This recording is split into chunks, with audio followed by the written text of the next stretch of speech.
Well, hello, everybody. Good evening and happy Tuesday to you. As you guys may be able to hear, my voice is still not quite where it should be. You gotta love it. Just love being sick and all of that. But the show must go on. And so I'm here with you guys tonight to at least get a couple of chapters in. We went about half an hour the other night. We'll see how we do tonight.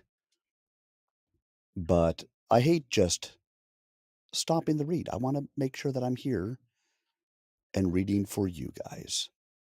So there we are. So in our last reading, the government came and took over the dig site with all of the alien tech and stuff like that. The ship and everything, they did their best to hide some pieces of it, but we'll see what happens in the long run, won't we? So now, let's all find out together how this all goes, shall we? So sit back, relax, everybody, and prepare to enjoy as we get maybe at least a half an hour of reading in tonight. We'll see how long my voice continues to hold out for. The longer it lasts, the longer I'll be here reading. Threw my little stream deck on the floor. That's not where it's supposed to be.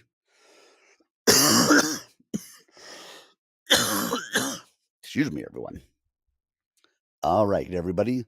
So let's go ahead and get ourselves started with Chapter 15, The Ghost Run. The desert night was cold and absolute. 3 hours after the lockdown, the initial flurry of military activity had settled into the quiet, efficient hum of a secured operation. Searchlights swept across the sand in lazy, overlapping arcs. Inside their quarters, Kalen moved to the window, peering through a slit in the blinds. "The main patrol sweeps the southern perimeter every 15 minutes," she whispered. "The generator hub is their blind spot. That's our window." "Window for what?" Ben asked, his voice a tense whisper. "Kalen, we're trapped. There are armed guards every 50 feet." Kalen turned from the window, a fierce, predatory grin on her face. "Ben, you run a lab. I run a multi-billion-dollar corporation that operates in politically unstable regions. Did you really think I wouldn't have a contingency plan?" She pulled a small, flat device from a hidden pocket in her boot. It looked like a simple power bank. "This is a ghost router. It has one purpose: to send a single, encrypted, preset signal to a single recipient." She pressed a small, recessed button. A tiny blue light blinked once, then went dark. Signal sent. "To who?" Inanna asked. "To a friend," Kalen said. "An asset I keep on retainer for situations just like this. He's a local, knows the desert better than the scorpions do. His instructions are simple. If he ever gets this signal, it means we need a ride. And a distraction." An hour passed when suddenly the lights in their quarters dimmed and went out. Shouts rang out from outside, accompanied by the thudding of hurried footsteps. They glanced through the window and noticed sparks flying from the main generator hub 200 yards in the distance. Half of the camp was plunged into darkness. "That's our distraction," Kalen said, her voice low and urgent. "Let's move." She guided them through a back exit, and Rostova, her silent and imposing head of security, emerged like a shadow from the building's side to accompany them. The following 10 minutes showcased an expert display of stealth.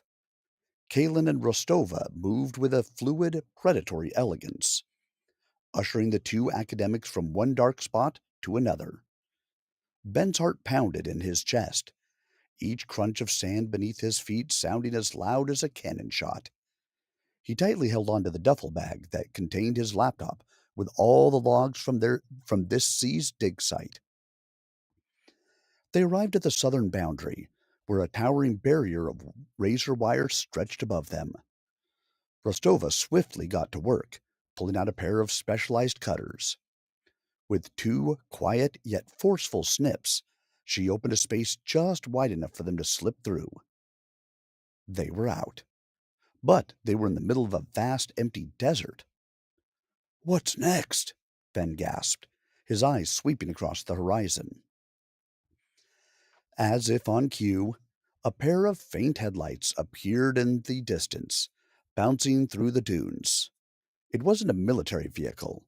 It was an old, beat-up Land Cruiser, its engine a low rumble. It slid to a stop beside them, and the driver's door opened. A man with a weathered face and a thick gray beard nodded at Kalen.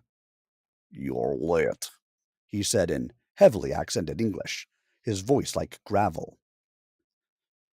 "The hospitality was too good to leave, Omar," Kalen replied, tossing her bag in the back. "Get us out of here." They climbed into the truck, the scent of dust and aged leather enveloping them. Omar stuffed the GPS tracker into the glove compartment, switched off the headlights, and navigated by starlight alone. The truck became an untraceable silhouette moving through the dark desert night.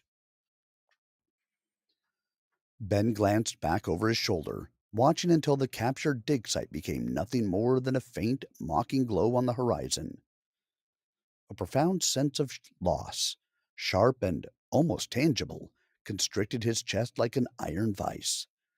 That small patch of desert wasn't merely a location, it was a sanctuary, a sacred refuge.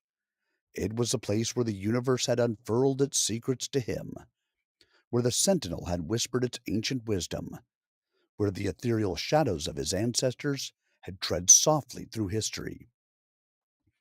Now it lay desecrated, a tomb in the clutches of his adversaries. A wave of despair surged over him like a dark tide. They'd stripped the knowledge from his visions, yet Vanguard possessed the ship, and the stone, the singular, tangible key to unlocking it all, had vanished. He was a torchbearer, left with nothing to ignite in the encroaching darkness.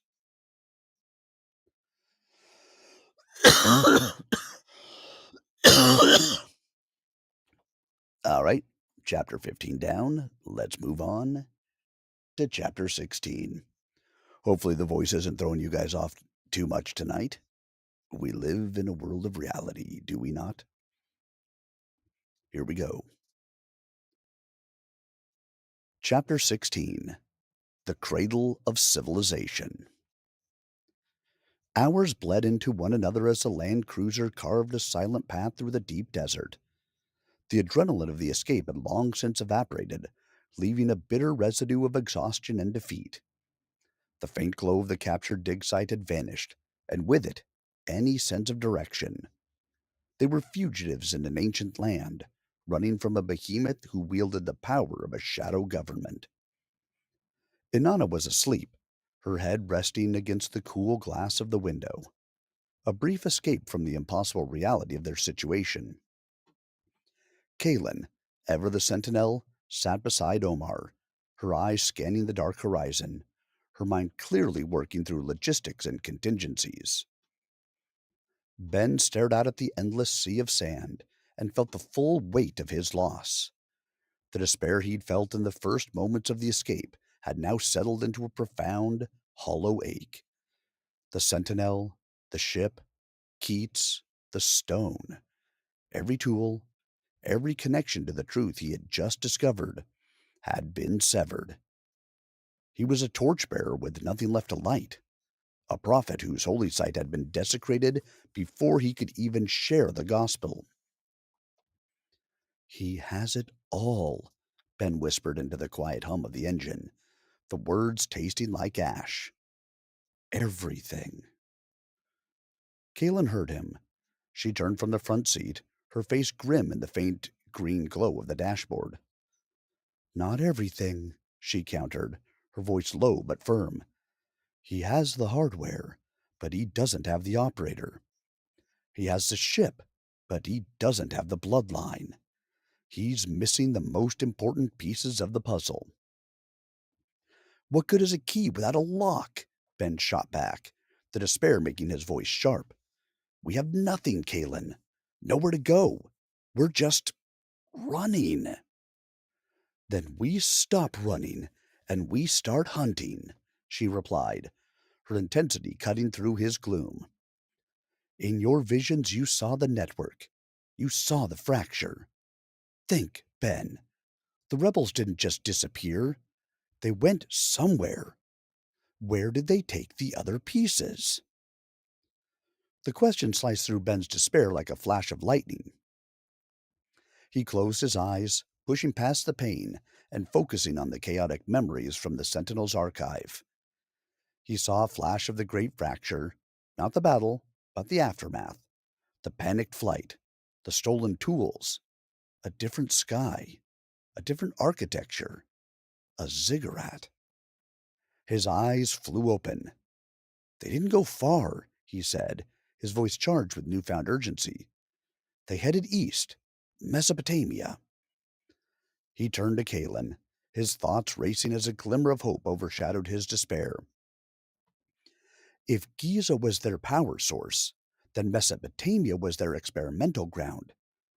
They attempted to create their own network there. That makes it the real cradle of civilization. Kalen held his gaze for a long moment. Then a slow, dangerous smile spread across her face. She turned back to the front. Omar, she said, her voice now filled with a chilling finality. Change of plans. Get us to the airstrip. We're going to Baghdad. Boarding the geodynamics jet felt strangely familiar, a memory from a different lifetime. The first time, Ben had been a bewildered academic, swept up in a whirlwind of mystery. This time, he was a fugitive. The polished wood and quiet hum of the engines felt less like luxury and more like the sterile interior of a gilded cage, hurtling towards an uncertain future. Ben, Inanna, now awake and alert, said as they settled into their seats. Her voice pulled from him his thoughts. She pointed to her laptop screen, which showed two images side by side, one of an ancient Mesopotamian winged sun disk, the other of an almost identical Egyptian symbol. This motif appears across multiple, supposedly unconnected cultures. What do you think it truly represents? Ben leaned in, a slow smile spreading across his face. It represents the memory of home, he said softly. The image of the world ships, the great arcs that brought us here and then departed. The Mesopotamians, practical and logical, developed an abstract alphabet to describe their world. But the Egyptians, they never stopped drawing pictures of the science they had forgotten. A single one of their hieroglyphs contains an entire scientific treatise. That's it! Ben exclaimed, a jolt of inspiration hitting him so hard he shot up in his seat. He pulled out his own laptop. Keats, I need you to run a new analysis. Use the cross reference symbols. Interpret the core geometry of the Egyptian hieroglyphs as quantum field equations. We're not just looking for a history, we're looking for a blueprint. We're building a link pod. The impossible idea hung in the air, a spark of manic energy in the quiet cabin. For the next hour, fueled by the jet's strong coffee, Ben and Inanna worked in a feverish collaboration, their exhaustion forgotten. Ben dictated the complex quantum relationships he'd glimpsed in his visions, while Inanna, with her historian's knowledge, found the corresponding symbols and myths, building a new hybrid dictionary of science and dogma. As the jet began its descent into Baghdad, Kaylin, who had been quietly observing them while working on her own encrypted terminal, finally spoke. All right, she announced, her voice cutting through their intense focus. Our situation has changed, and we need new rules. We're off the grid. No unauthorized messages. From now on, we only operate in the physical realm. She pulled up a file on her screen, a photograph of a distinguished looking man with kind eyes. While you two were rebuilding ancient history, I was securing our future. Dr. Fadel Massoud. He's the director of antiquities at the Iraq Museum and a trusted, discreet contact I've been cultivating for years. He owes me a few favors.